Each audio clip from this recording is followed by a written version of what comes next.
Hello and welcome to the show. I'm here on BeamNG Drive with a new Downhill Chaos series.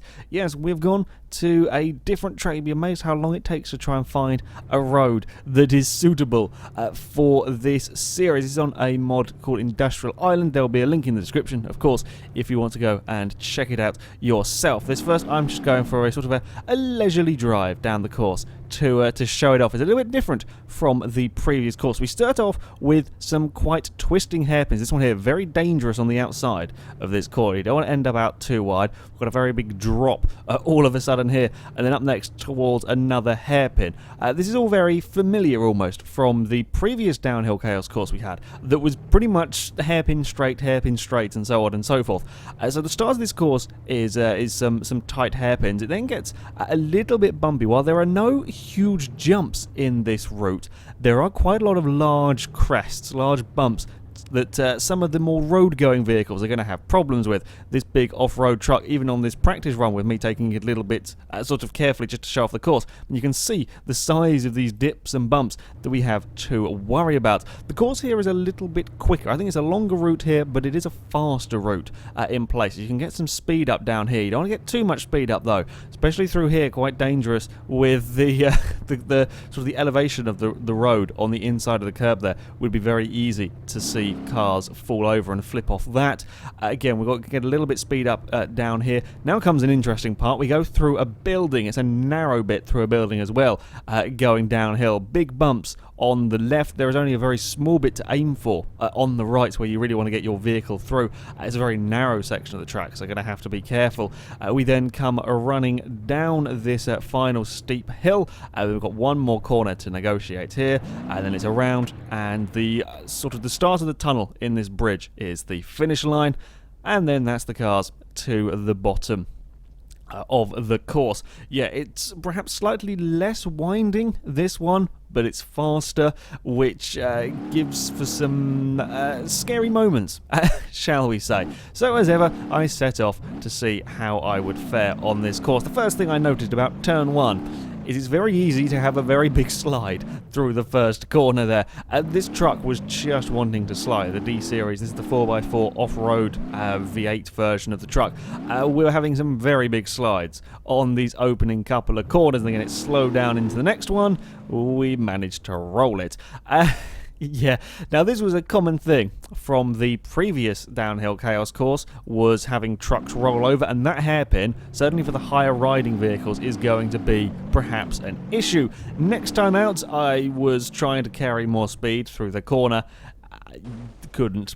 I got too close to the edge, and we managed to slightly fall off it. We did recover back onto our wheels. We did damage the truck. Yeah, you can't carry as much speed through the first turn as you think you can. You have to be a little bit careful. Again, further down, the bumps were catching me out slightly with the off-roading pickup truck. Again, just got a little sideways, and now I'm stuck. I was manically trying to save it. Unfortunately, I couldn't quite, and off goes the truck, tumbling down the down the side of the mountain. Amazingly, this truck is still okay. If it had landed on its wheels, it would still have driven. But yeah, we're not going to rescue it. Again, coming up to the big hairpin, I was trying to be sort of clever. I wasn't clever. I was trying to sort of fling the car around it to get a good drive out the other side. Got a little bit too close to the apex and promptly rolled. And this was the area I was having the most problems with, because you can't try and you can't attack the apex of the corner. Otherwise, you do this, and you end up on your roof. And yeah, my instincts were to go to that part of the course, and no, you can't get away with it. I did eventually get the hang of the early parts. Trying to carry speed down here is quite scary. It gets bumpy, it gets very rough, and sure enough, I was taking too much speed and couldn't keep the thing turned. We ended up in a tree. As much as you want to be going quick down here, because of all the bumps and the slight hills and so on, you actually can't. You have to be quite careful. This next one, I was just trying to be a little bit too quick on a part of the course, and I promptly smacked a tree, and then we fall down the bottom. Again, the truck is still good. It did get itself slightly wedged this time, but the truck was still working. It was surviving the tumblings down this hill pretty well. It's not as far to fall on this map as the previous one. Again, you can see the amount of airtime we get over the jumps, and then we can't stop the truck in time at all. And off we go again. Down the side, land squarely on the roof. I'm not sure if the truck... yeah, the truck was still working again, I think, from that one. It was these little bumps. These little bumps were causing problems. There's no specific jumps that you have to make on this course, which is kind of good for some of the other vehicles that may take on this route. But yeah, these bumps were getting this truck into the air. As we came through the building, I just tried to carry enough speed. Didn't realise quite where that tree was and couldn't turn, and then we ended up going quite quickly into the tree again, coming into the building. Truck going a little bit sideways over the crest there. Got to be careful of the bump on the left. I just about get the vehicle under control across the bump, but again, still travelling too fast, and find the same tree. I can see that tree is going to claim many victims. Like where the trunk is kind of well camouflaged almost. So yeah, very easy to end up running into that. Took a little while, but I did get a clean run out of the D-Series off-roader, getting big slides out of turn 1. You have to be very patient through these corners. It doesn't look spectacular, but you have to be patient through here, otherwise you're just going to slide and fall off the course. At the hairpin, well, I flung the truck in and tried to use some power. I'm not sure it was the quickest way around the turn I could have possibly done. It looked pretty damn spectacular though, coming very, very close to the tree line there. We made it around without being on our roof, so it's all good. Again, we're getting bounced a little bit about across these jumps. Again, you can't use too much speed through here. You've got to be careful on the throttle, otherwise you're just going to sail off the cliff when you go over a bump and get some airtime. You don't really want to be in the air at all down here if you can help it. Staying to the left through there's a very nasty hill on the inside. The completely blind corner, that one. You have to kind of aim for the trees on the inside and hope for the best. This time it working out, and then it's into the building with the D-Series, slowing it down so that I can clonk the the mound on the left-hand side of the track. Again, another big slide. This truck, despite being four-wheel drive, was sliding around. We're on two wheels coming down towards the final corner, and it's a jump into the building for the truck, and it made its way down the course. As you can see, despite being a big purpose-built off-roading car, it did take a bit of a whack on the front end. There were a couple of two-wheeled moments and so on down the course. It wasn't all plain sailing for the off-road car. In the back of the truck seems okay. We've bent up the bonnet slightly and smashed the windscreen. It takes a bit of a pounding on the front of the cars here because there's so many dips. Up next, we have got the Sunburst, one of the newer cars to this game, and we've got the rally spec one here. We're going to want rally suspension on this course. I was messing about with the lights. I was trying to see if we could get the rally lights on the bonnet to light up. Sadly, we couldn't. But yeah, this car, I wasn't quite sure what to expect. I was thinking it was probably going to go pretty fast, but it doesn't have the ground clearance. And as we've already seen, this course is pretty rough on cars. As we come into turn 1, things very nearly go wrong right from the off. That's a big two-wheel moment. The exhaust is already rattling around and is rather unhappy. We've eaten the front bumper. The back of the car's being chucked all over the place. The boot doesn't look particularly secure. The bonnet's come up, I think, just about as flapping. Yeah, there we go. The bonnet is flapping around, and then we've overcooked it. Trying to slide around the hairpin. Just tried to get on the power too soon. Spun the car around. Figured, well, bugger it. Okay, so the first run's never going to be the best one. Might as well keep going. Another big two-wheeled moment across the jump, and we're not stopping. And off we plummet down the cliff. Takes a big whack on the back of the car. Again, amazingly, I think the car survived relatively well on this one. It probably would have worked had it been landed on its wheels, but on the roof, we are not going to be going anywhere.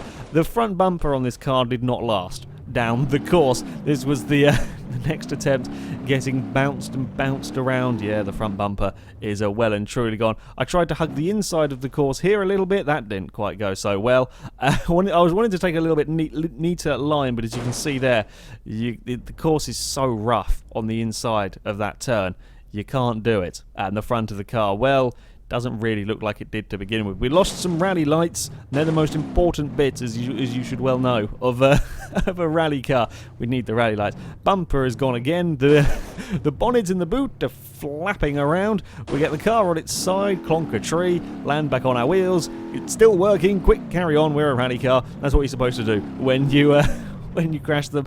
Yeah, it's still good, it's still going, and again, I was taking the same line like a fool, and yeah, I was again, it was me slightly forgetting what part of the course I was on, thinking that was going to be a good line, and it wasn't. You don't want to be taking that line. Again, the car, it looks very painful on the landing of the jumps, and that time round it was a little bit too much of a bump as the car flipped into a tree, and yeah, it's all bent up again. It does look very, very vicious on this car. It really does not like some of the terrain here. Again, being chucked around, tried to get on the brakes. I couldn't stop it in time. So the Sunburst goes for a tumble down the side of the mountain. It holds its shape pretty well on the fall. And again, I think the car probably would have worked, but it landed on its roof. It didn't take too long to get a time out of this car. You just have to be very careful. You will notice I take a very tight line through turn 1. That's probably the quickest way of doing it. With the way the course starts to fall away on the outside, these cars were spending far too much time sideways, and I was wasting so much time. I was just going to take a very tight line through turn 1. You can't take a tight line here, as we saw, because of the bump. Not really a fear of rolling this car. This has got a very low centre of mass, if you like. Very unlikely to roll this in that particular manner. The way you're most likely to roll this is across the bumps, sort of getting an awkward takeoff and landing on the side and having the car ping up. You're not going to likely to roll it across the hairpin. The front bumper is already gone. It was never going to survive. It's way down the course. I think I've made it. I don't think I made it halfway down the course at any time with the front bumper still intact.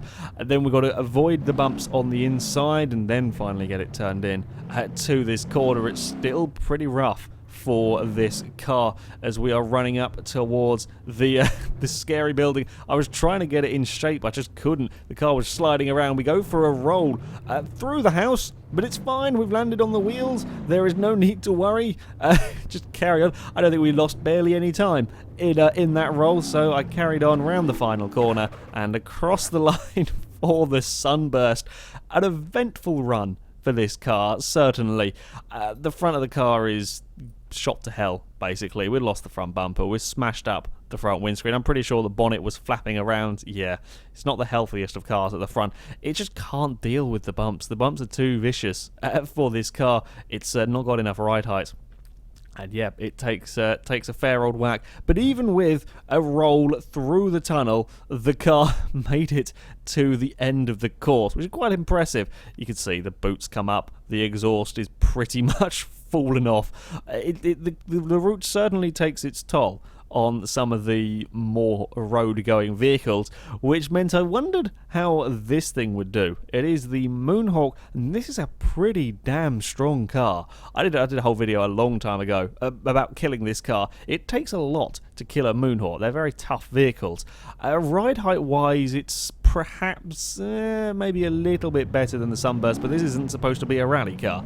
This is the first rear-wheel drive vehicle as well. The other two would both have been four-wheel drive, and on the opening attempt, sure enough, we get a little carried away.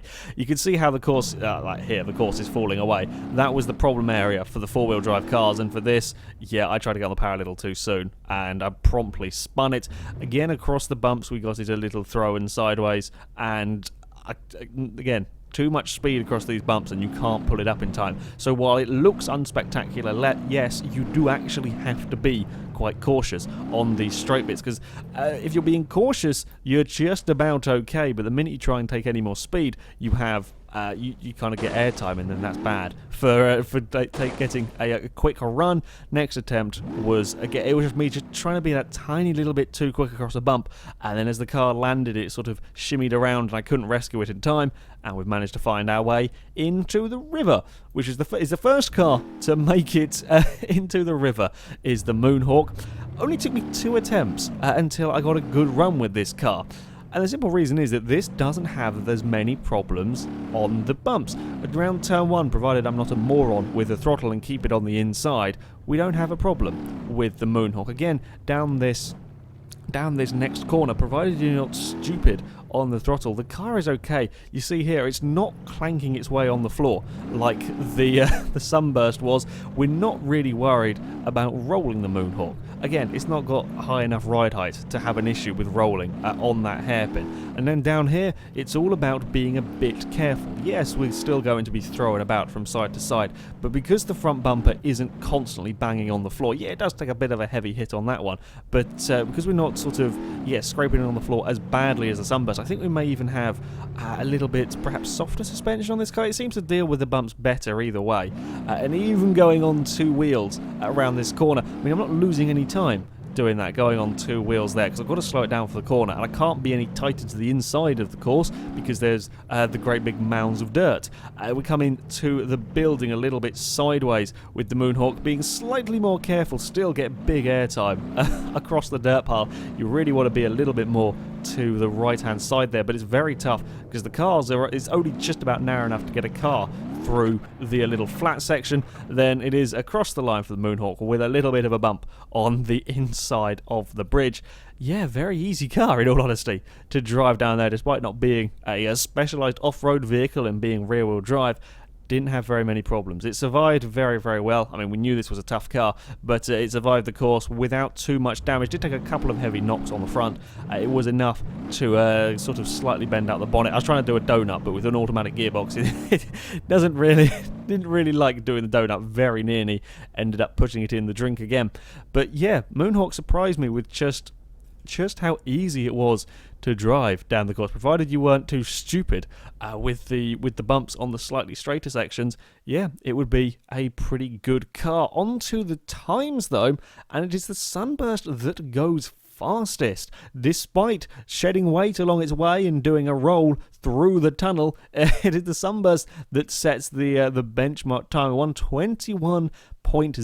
The Moonhawk goes quicker than the D-Series off-road. Yes, the big off-roading truck has been beaten by 2 road cars. I think the problem with the D-Series is that it was spending so much time. Sort of, you go across a jump, you get airborne, you'd have to slow it down again. You were spending quite a lot of time faffing around with the D-Series, trying to make sure it was slowed down. Whereas the Sunburst, you just went for it. It killed the car, killed the suspension, but you could just go for it and you wouldn't get as much airtime.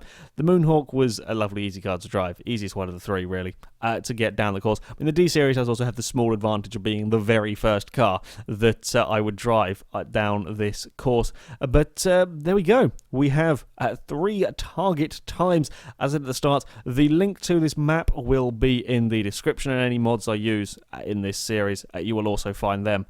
Links to them will always be in the description of these videos. But that's it from me, so thank you very much for watching, and until next time, goodbye.